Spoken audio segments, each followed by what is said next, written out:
عشق و محبت کیا ہوتی ہے آؤ حبشہ کے بلال سے پوچھتے ہیں۔ وہ بلال جو اپنی غلامی کی زندگی گزار کے میرے نبی صلی اللہ علیہ وسلم کے نام پہ انہوں نے کتنی تکلیفیں برداشت کی، انہیں کہا گیا بلال نبی کا نام لینا چھوڑ دو، تجھے آگ کے انگاروں کا زخم نہیں دیا جائے گا۔ بلال تیری زبان توتلی ہو گئی، تجھے اشہد نہیں بلکہ اشہد کہنا پڑتا ہے۔ بلال اگر چاہتا ہے کہ تیرے اوپر ظلم و ستم کو بند کر دیا جائے، نبی صلی اللہ علیہ وسلم کا نام لینا چھوڑ دو۔ بلال نے کہا لوگوں بات کرتے ہو، میری زبان توتلی ہوئی ہے، اگر میرے نبی کے نام پہ کٹ بھی جاتی ہے بلال کو پرواہ نہیں۔ زبان توتلی ہوئی ہے، یا رسول اللہ کے نام پہ زبان کٹتی ہے تو کٹ جائے۔ بلال کا سینے کے اوپر انگارے چڑھاتے ہو، اور بلال کے سینے کو کاٹ کے رکھ دو، بلال پھر بھی رسول اللہ کا نام لینا نہیں چھوڑے۔ گویا بلال بھی یوں کہتے ہوں گے مجھ کو بھی محمد کا دیوانہ بنا جانا، مجھ کو بھی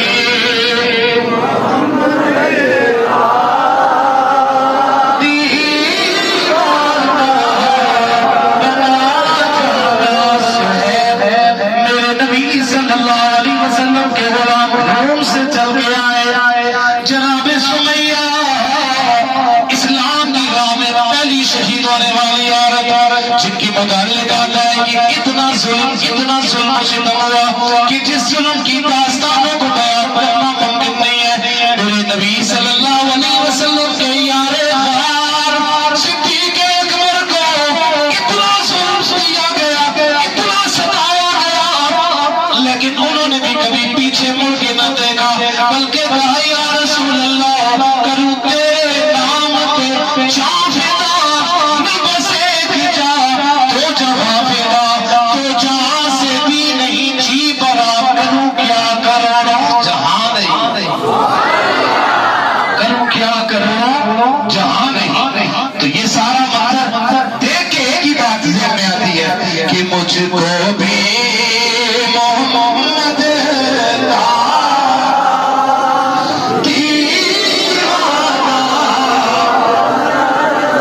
یقین کریں بیانات کے لیے مختلف علاقوں کے اندر جانے کا اتفاق ہوتا رہتا ہے، اعتبار کے اندر مختلف علاقوں میں، لیکن جو ایمان کی دولت، جو محبت رسول کی دولت، یقین کریں اللہ تعالیٰ نے باغ والوں آپ کو عطا فرمائی ہے، وہ کسی کو اور کو عطا نہیں فرمائی۔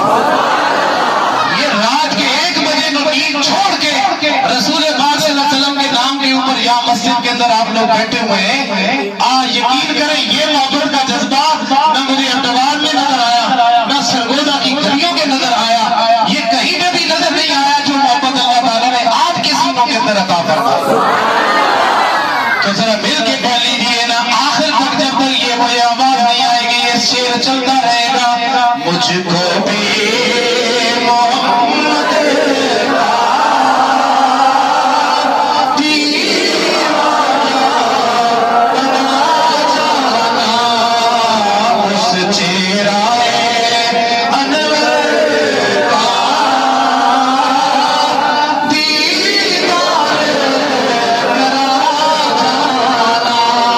ایک روایت ملتی ہے کہ جو بندہ مومن ایک دوسرے کو سلام کرتے، ان کے دل کے اندر کوئی دنیاوی لالچ نہیں ہوتا، صرف اللہ تعالیٰ کی رضا کے لیے ایک دوسرے کو وہ سلام کرتے ہیں۔ فرمایا کہ وہ دعا اپنی سلام کرنے کے بعد ابھی ایک دوسرے سے جدا نہیں ہوتے، اللہ تعالیٰ ان کی مغفرت فرما دیتے۔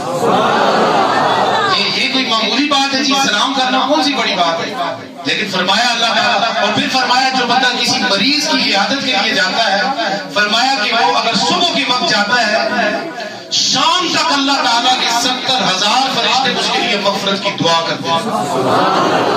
ذرا بابا سے بلند سبحان اللہ۔ طرز کی طرف ترنم کی طرف بھی آؤں گا, مجھے آپ کے ذوق کا پتہ ہے, لیکن یہ تھوڑی سی کچھ روایات بھی آپ ضرور سنیں اور ان کے اوپر عمل بھی پیرا. اب کتنا بڑا جو ہے نا وہ درجہ عطا فرمایا. ایک اور روایت فرمایا جو بندہ میت کو غسل دیتا ہے, میت کو غسل دیتا ہے, میت کو غسل دینے سے پہلے ہمیں میت کو غسل دینے کا طریقہ پتہ ہونا چاہیے.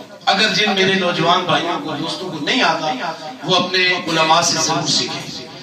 فرمایا جو بندہ میت کو غسل دیتا ہے اور میت کی عیب دیکھتا ہے, میت کے اندر عیب ہو سکتے ہیں, 100 طرح کے عیب ہو سکتے ہیں, آپ سمجھتے ہیں. فرمایا ان عیبوں کو لوگوں کے سامنے اگر آ کے بیان نہیں کرتا بلکہ ان کو چھپا لیتا ہے, فرمایا کہ اللہ تعالیٰ اس کی 40 مرتبہ مغفرت فرما دیتا ہے. کتنی بار جی؟ 40 مرتبہ اللہ تعالیٰ اس کی مغفرت فرما دیتا ہے. یہ اللہ تعالیٰ نے امت محمدیہ کو یہ سارا اعزاز عطا فرمایا. قرآن کریم کے ایک حرف کے بدلے نیکی, ایک لفظ کے بدلے نیکی اللہ تعالیٰ نے میرے اور آپ کے لیے رکھی ہے. اور پھر رمضان المبارک کی راتوں کے اندر ہمارے واجب کا ثواب فرض کے برابر, فرض کا 70 گنا اس کا درجہ جو ہے وہ زیادہ کر دیا جاتا ہے. یہ بھی میرا اور آپ کا کمال نہیں ہے, یہ آمنہ کے لال کے اثر ہے. میرے حضور پاک صلی اللہ علیہ وسلم نے ارشاد فرمایا من قام لیلۃ القدر ایمانا و احتسابا غفر له ما تقدم من ذنبه. فرمایا کہ جو بندہ ایمان اور احتساب کے ساتھ لیلۃ القدر کو پا لیتا ہے, اللہ تبارک و تعالیٰ کی بارگاہ میں جھک جاتا ہے, اللہ تعالیٰ اس کے سابقہ سارے گناہوں کو معاف فرما دیتا ہے. انسان سچے دل سے اپنے رب تعالیٰ کے سامنے جھکتا ہے تو ایک حدیث کا مفہوم ہے, رب تعالیٰ فرماتا ہے مجھے حیا آتی ہے کہ میرا بندہ میرے سامنے التجائی کر رہا ہے, میرے سامنے میرا بندہ رو رہا ہے, گڑا کے معافیاں مانگ رہا ہے. فرمایا اللہ تعالیٰ اس کو معاف فرما دیتا ہے. حضور پاک صلی اللہ علیہ وسلم نے ارشاد فرمایا قیامت کے دن اللہ تعالیٰ کی بارگاہ میں بندے کو لایا جائے گا جو گناہوں سے لتڑا ہوا ہوگا, جس کے پاس دامن کے اندر کوئی نیکی نہیں ہوگی, وہ گناہوں کا بوجھ لیے ہوئے اللہ تعالیٰ کی جب بارگاہ میں آئے گا, اس کے لیے فیصلہ کر دیا جائے گا. اس کو جب فرشتوں کو حکم ہوگا جاؤ جاؤ اسے گھسیٹ کر جہنم کے اندر داخل کر دو. میرے حضور نے فرمایا وہ بندہ جس نے زندگی بھر اپنے رب تعالیٰ کو یاد نہیں کیا ہوگا لیکن وہ بھی مڑ کے یوں پیچھے دیکھتا چلا جائے گا, ایک بار دیکھے گا پھر مڑ کے دیکھے گا, پھر فرشتے اس کو گھسیٹ رہے ہوں گے, پھر مڑ کے دیکھے گا, پھر فرشتے اس کو گھسیٹ رہے ہوں گے. میرا اللہ اس منظر کو دیکھ کے اپنی شان کے مطابق مسکرائے گا اور فرمایا فرشتوں اسے واپس لے آؤ, اسے میری بارگاہ میں دوبارہ لے آؤ. روایات کے اندر آتا ہے اللہ تعالیٰ اس بندے کو مخاطب کر کے پوچھے گا میرے بندے بتانا کیا ہوا, مڑ کے کیوں دیکھتا ہے, تو نے ساری زندگی میری نافرمانیوں کے اندر گزاری, گناہوں کے اندر گزاری, آج مڑ کے کس لیے دیکھتا ہے, تیرے ذہن کے اندر کیا بات آتی ہے. کہا وہ بندہ کہے گا میرے مالک میں تو ساری زندگی گناہ کرتا رہا, تیری نافرمانیاں کرتا رہا, الہی میں بڑا شرمندہ ہوں, بڑا شرمسار بھی ہوں, لیکن یا اللہ میں نے علماء سے سنا تھا کہ یا اللہ تیری رحمت بہت بڑی ہے, تیری رحمت کا کوئی کنارہ نہیں. یا اللہ میں دیکھ رہا ہوں کہ آج وہ تیری رحمت میرے اوپر کب برسے گی, وہ میں دیکھ رہا ہوں یا اللہ تیری رحمت وہ کب برسے گی جس کی رحمت کا کوئی کنارہ نہیں. یا اللہ میں تو تیری رحمت کے انتظار کے اندر مڑ کے دیکھتا ہوں کہ میرا رب اب کہے گا اسے چھوڑ دو, یہ میرا بندہ ہے, اسے معاف کرو.